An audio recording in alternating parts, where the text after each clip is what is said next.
নমস্কার বন্ধুরা, প্রতিদিনের মতন আবারও আজকে চলে এসেছি নাম বললেই নয় চ্যানেলের পক্ষ থেকে। কালকে মধ্যপ্রদেশের উচ্চশিক্ষা মন্ত্রী, বিজেপির একজন উচ্চশিক্ষা মন্ত্রী রাজা রামমোহন রায়কে নিয়ে যে কথাটা বলেছে, একটা কি বলবো, দেশদ্রোহী কথা।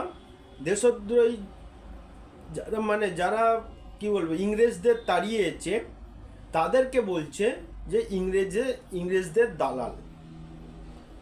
ইংরেজদের দালাল কারা করতো বা কারা করেছে সেটা ইতিহাস ঘাঁটলে বোঝা যায়। শ্যামাপ্রসাদ মুখার্জি, যারা বিজেপি যারা করেন, যারা বাবা বলে মনে করেন শ্যামাপ্রসাদ মুখার্জিকে, সেই শ্যামাপ্রসাদ মুখার্জি ছাত্র পিটিয়েছিল, ইংরেজদের সাপোর্ট করেছিল না বলে ছাত্র পিটিয়েছিল। তাহলে ইংরেজদের দালাল কারা হলো? বিজেপি না রাজা রামমোহন রায়, যে সতীদাহ প্রথা বন্ধ করেছিল, যে বাংলার উপকারক, বাঙালির গর্ব, তাকেই আজকে শুনতে হচ্ছে দেশদ্রোহী, তকমা আর ব্রিটিশদের দালাল। মানে বাঙালির বিরুদ্ধে বিজেপি সাংসদ, তথাকথিত বিজেপি সাংসদ মন্ত্রী যেভাবে আক্রমণ করে, তাহলে এটা থেকে বোঝা যায় যে বাঙালির মানেই তোমার দেশদ্রোহী। বাঙালি জাতিকে তাহলে এরকম দাগিয়ে দেওয়া হচ্ছে।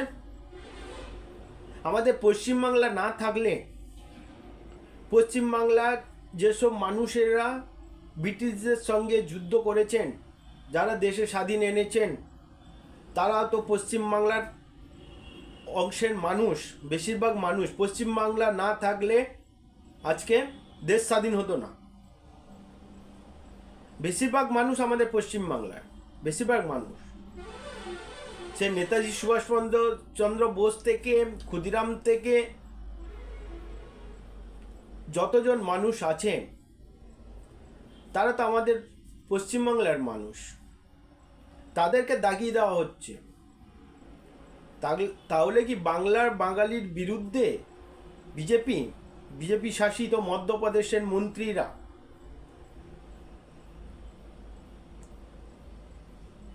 বন্ধুরা, কমেন্ট করে জানাবেন আপনারা।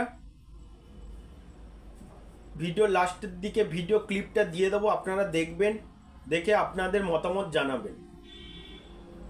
এই বলে শেষ করলাম। ভালো থাকবেন, সুস্থ থাকবেন।